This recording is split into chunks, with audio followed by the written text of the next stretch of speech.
안녕하세요. 청년개미 뚜니의 100억 만들기입니다.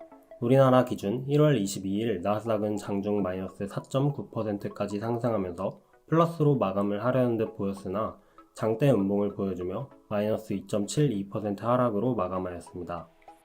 대표 기업들의 주가를 보시면 지금 고점 대비 하락률이 애플은 마이너스 11.2%, 마이크로소프트는 마이너스 15.3%, 알파벳은 마이너스 13.6%, 아마존은 마이너스 24.3%, 테슬라는 마이너스 24%, 엔비디아는 마이너스 32.5%, 넷플릭스는 1월 22일 기준 마이너스 21% 하락하며 고점 대비 총 마이너스 43%나 하락하는 모습을 보여주고 있습니다. 그 이유는 최근 계속되고 있는 인플레이션의 영향과 바이든의 연준 긴축 입장 지지 발언이 가장 큰 영향을 끼치고 있습니다. 하지만 지난 22일 폭락의 원인은 인플레의 영향이라고 하기에는 약간 결이 다른 모습을 보여줬는데요. 원자재 가격은 오히려 소폭 하락했으며 10년물 금리 역시 하락하면서 직접적인 인플레의 영향이라기보다는 안전자산 선호 현상이라 말하는 것이 조금 더 설득력이 있어 보였습니다.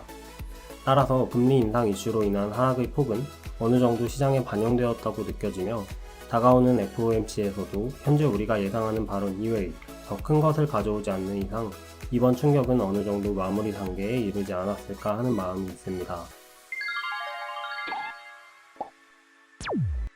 사실 대부분의 종목들이 기업 가치 훼손으로 하락했다고 보지는 않습니다. 넷플릭스 역시 최근 실적 발표나 요금 인상 등 여러 악재로 곧 망할 것처럼 뉴스 보도가 쏟아져 나오고 있는데요. 불과 4~5개월 전만 해도 경쟁 업체에 비해 높은 구독자 상승폭을 보여줘 주가가 30% 이상 급등하며 연일 찬사 뉴스 보도로 가득했던 적이 있습니다.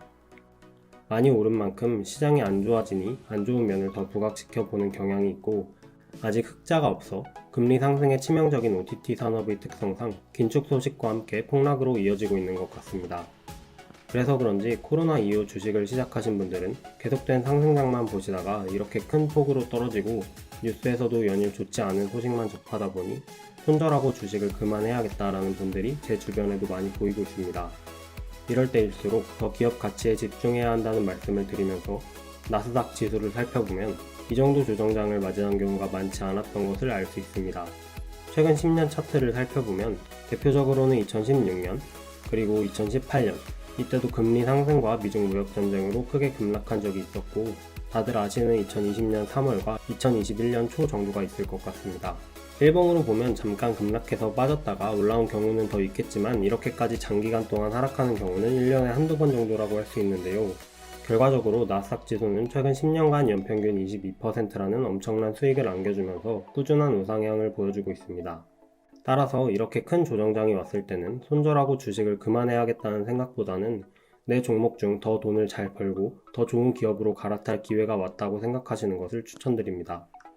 저 같은 경우에는 클라우드 산업에 관심이 많아 마이크로소프트 주식을 더 사고 싶었는데 너무 비싸서 쉽게 손이 나가지 않더라고요. 그래서 마이크로소프트 대신에 클라우드 시장 후발 업체나 관련 소프트웨어 주식을 매수하고 있었는데 이제 같이 떨어진 김에 더 펀더멘탈이 탄탄한 마이크로소프트로 갈아탈 수 있는 기회가 되어 슬프지만 만족스러운 조정장을 보내고 있습니다. 따라서 장기적인 시계열로 봤을 때 얼마나 걸릴지는 모르겠지만 수십 년간 항상 그래왔듯이 나스닥 지수는 우상향한다는 믿음을 가지고 내 종목이 많이 하락했다면 더욱더 기업 가치에 집중해서 그동안 매수하지 못했던 기업이나 더 좋은 기업 아니면 금리 상승기 수혜 기업 등 내 포트폴리오를 풍성하게 만들어줄 기회로 삼으셨으면 좋겠습니다. 그럼 시청해주셔서 감사합니다.